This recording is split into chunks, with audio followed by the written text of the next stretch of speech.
Magandang umaga po. Magandang umaga, sir. Magandang umaga po. Salamat po sa pagpapunlak niyo sa aming imbitasyon. Pwede po ba tayo magdala?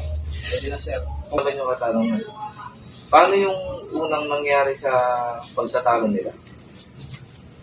Sir, nung una, sir, nung nagiinuman po kami, nagbibiruan po sila tapos parang nagkakapigunan, sir. Yun po yung unang nangyari. Saan naman ito nangyari? Sa Barangay Vitas, Cabanatuan City, sir. Kailan nangyari itong ganitong... Itong August 3 po, 2023. Ano po, alas 12 po ng gabi.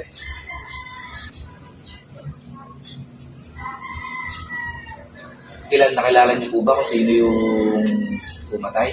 Si Pedro po. Yung, And then, paano niya po sinimulan yung pagpatay? Paano niya po ginawa? Total. ang nangyari, sir, nung una po, nung nagkapigunan po sila, pag alis ni Pedro, mga lumipas po yung mga kalahating oras. Nung pauwi na po kami, bigla pong bumalik si Pedro.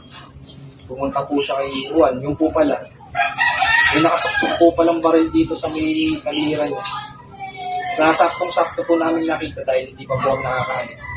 Inugot niya po yung baril na yun. Hindi po namin alam kung anong baril yun. At pinaputokan niya po ng 3 beses si Juan. Hanggang sa mawalan po ng buhay. Tapos po nun, tumakbo po si Pedro. Hanggang ngayon po hinahanap po ng pulis.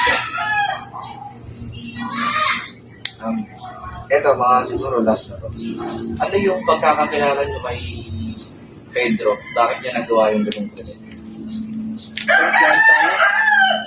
Nung nagbibiroan sila, sir, parang may personal na alitan talaga sila.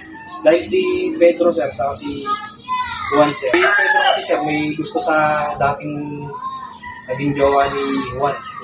Kaya parang nagselos ko. Tapos napikon nung nagbibiroan sila sa inuman. Doon niya lang sinagawa, sir, yung galit niya, sir. May kinigil niya. Yan po muna yung mga katanungan na ikupan namin sa inyo. And then, iimbitahan na lang po namin ulit kayo sa susunod kung may mga katanungan pa pong iba. Yes, sir. Salamat po sa pagpunta sa Abawat.